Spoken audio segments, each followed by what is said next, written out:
Welcome to Grammar Grade 7. This is Unit 3, Lesson 12, and it's the very first lesson of a brand new unit all about verbs.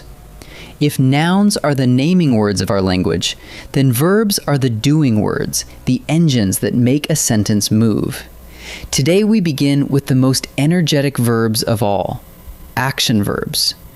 We'll see how they name what the subject does, how some actions you can watch, while others happen quietly inside the mind, and how to hunt one down in any sentence.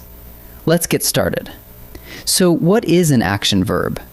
Think of the verb as the doing word of a sentence, the part that shows something happening.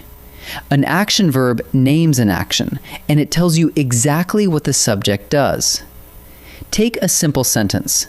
The goalie blocks the shot. The word blocks is the action verb. It is the thing the goalie is doing. In fact, every complete sentence needs a verb like this, because without a verb, nothing is happening at all. No verb, no sentence. Let's spot an action verb in a real sentence. Here it is. The goalie blocks the sharp shot. To find the verb, ask one simple question. What does the subject do? The subject is the goalie. What does the goalie do? The goalie blocks the sharp shot. That word, blocks, is the action verb, glowing right in the middle of the sentence. Everything else just sets the scene. The verb is where the action lives. Now, here's something surprising about action verbs. Not every action is something you can watch happen. Actions come in two flavors. Some are physical, actions you could film with a camera. Think of kick, run, build, or paint. You can actually see the body doing them. But other actions are mental, actions that happen quietly inside the mind. Think of think, believe, remember, or like. You cannot watch someone remember, yet remembering truly is something the subject does. So both kinds, the ones you can see and the ones you cannot, count as real action verbs. Let's sort a few and feel the difference.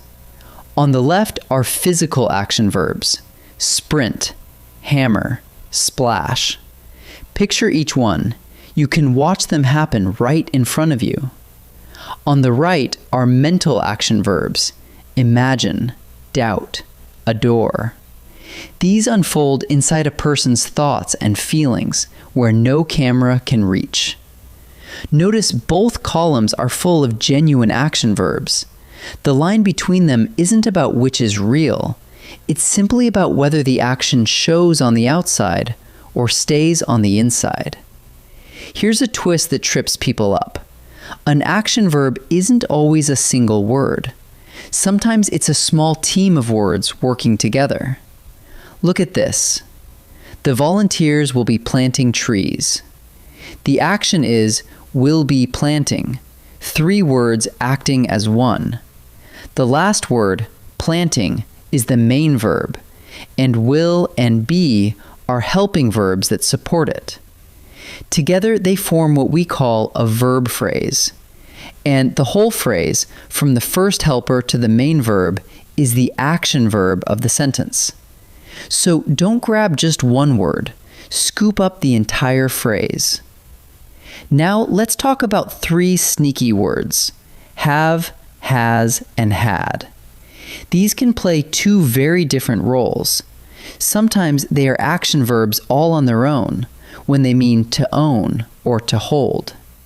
Look here. The arena has 20,000 seats. In that sentence, has means owns or holds, so it's a genuine action verb. But other times, have, has, and had are only helpers, propping up another verb. Look at this one. The team has won every game. Here, has isn't the action. It's just helping the real action verb, won. So the same little word can be the star or the assistant. Ask what it's doing. Is it showing the action itself or lending a hand to another verb? Let's turn all of this into a quick method you can use on any sentence. 2 moves. First, find the subject, the who or what the sentence is about. Second, ask the magic question. What does that subject do? Whatever answers that question, whether you can see it or only imagine it, one word or a whole phrase, that is your action verb. Find the subject, ask what it does, and the verb reveals itself. Let's practice together. Time to practice.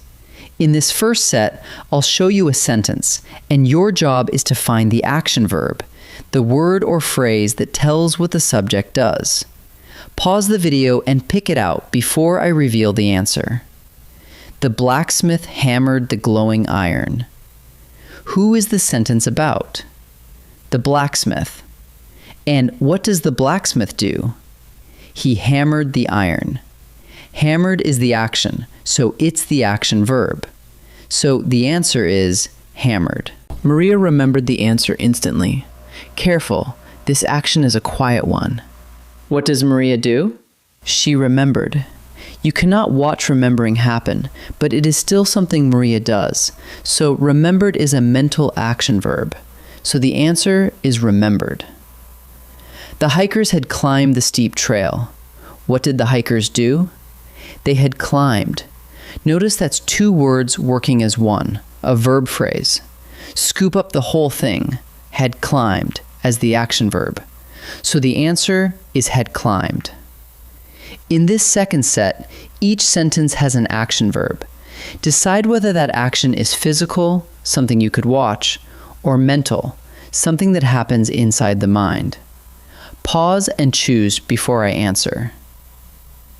The chef sliced the ripe tomatoes. Picture it.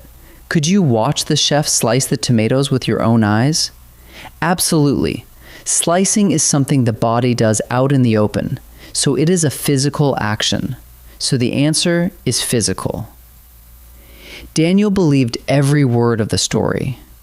Can you film someone believing? Not really. Believing takes place quietly inside the mind. So this is a mental action verb. So the answer is mental. The gymnast leaped over the balance beam. Close your eyes and you can practically see it, the gymnast leaping through the air. That is a visible physical action.